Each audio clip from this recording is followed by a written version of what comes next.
विभा, आपने ठीक कहा कि इससे पहले भी प्रशांत किशोर जी ने अपनी राजनीतिक पारी की शुरुआत की थी और हमारे ही दल में वो थे। फिर पूरा क्या घटनाक्रम हुआ वो सभी के सामने है। और भारत के संविधान ने आज़ादी दी है किसी भी व्यक्ति को कि वह कोई भी राजनीतिक या गैर राजनीतिक संगठन खड़ा कर सकता है और उस संगठन के तहत वो काम कर सकता है।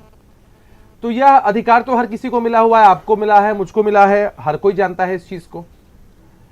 तो अब अगर वो बिहार में आते हैं, राजनीतिक पारी की शुरुआत करते हैं, इससे पहले भी उन्होंने 2 साल पहले संगठन बनाने की कोशिश की थी, क्या हुआ था आपके सामने है। फिर वो बिहार से बाहर भी चले गए थे। तो अगर वो जेडीयू को छोड़ क्यों दिया उन्होंने? प्रशांत, अभिषेक, प्रशांत ने जेडीयू को छोड़ क्यों दिया? क्योंकि जो मान सम्मान कैबिनेट के तौर पर एक महत्वपूर्ण भूमिका, उपाध्यक्ष बनाया जाना, इन तमाम चीजों से सम्मानित करने का भरपूर प्रयास नीतीश कुमार की तरफ से किया गया था। फिर जेडीयू को छोड़ देना, क्या यही वो महत्वाकांक्षा रही होगी?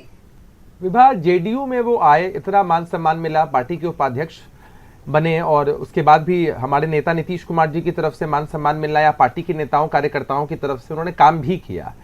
किन परिस्थितियों में छोड़ा वह सब तो अतीत के पन्नों में है, अगर उसकी चर्चा हम लोग करें तो समय लगेगा। लेकिन वस्तुतः उनके मन के अंदर क्या भाव था या क्यों उन्होंने इस तरह की चीजें की और जेडीयू से क्यों उनका अलगाव इस तरह से हुआ, बेहतर तो वही जवाब दे सकते हैं।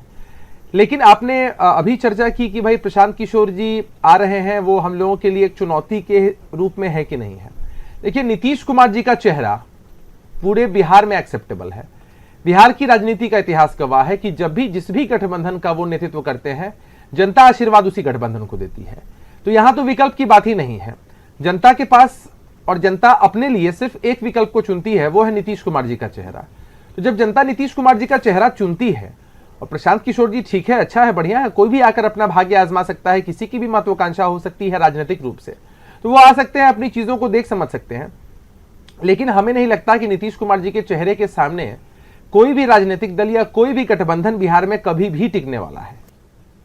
विवाह भविष्य में क्या होना है, कैसे होना है, क्या कयास लगाए जा रहे हैं, क्या संभावनाएं हो सकती हैं, उन सब के आधार पर अभी प्रतिक्रिया देना मेरे हिसाब से उचित नहीं है। हम लोग ये जानते समझते हैं कि वर्तमान परिदृश्य यही है बिहार के अंदर कि हमारा एक मजबूत गठबंधन एनडीए के रूप में है, सभी पार्टियां मजबूत गठबंधन में है, न्याय के साथ विकास के एजेंडे पर सरकार काम कर रही है और जनता का विश्वास नीतीश कुमार जी के चेहरे पर है। तो भविष्य के कयासों, भविष्य की संभावनाओं के हिसाब से अभी प्रतिक्रिया देना उचित नहीं है। स्वागत तो करेंगे ना, नई पार्टी से ही आपके साथ रहे हैं एक वक्त में। हम लोग किसका स्वागत नहीं करते हैं विभा? लोकतंत्र में हम लोगों ने मर्यादा सीखी है। आपने हमेशा देखा है कि हमारे नेता ने काम करने में विश्वास किया है, उनके खिलाफ तो कितने लोग कितनी बातें करते हैं। तो जब इतने कटु शब्द उनके बारे में बोले जाते हैं फिर भी लोगों का वो स्वागत और अभिवादन ही करते हैं, तो हम भला क्यों किसी का स्वागत नहीं करेंगे? जब लोकतंत्र ने और संविधान ने किसी को ताकत दी है, किसी आदमी को, कि वो अपनी महत्वाकांक्षा, अपनी क्षमता के हिसाब से कार्य कर सकता है, और यदि कोई व्यक्ति कार्य करने के लिए बिहार आ रहा है तो उसमें दिक्कत और समस्या क्या है? हर किसी को कार्य करने का अधिकार है, वो कार्य करे।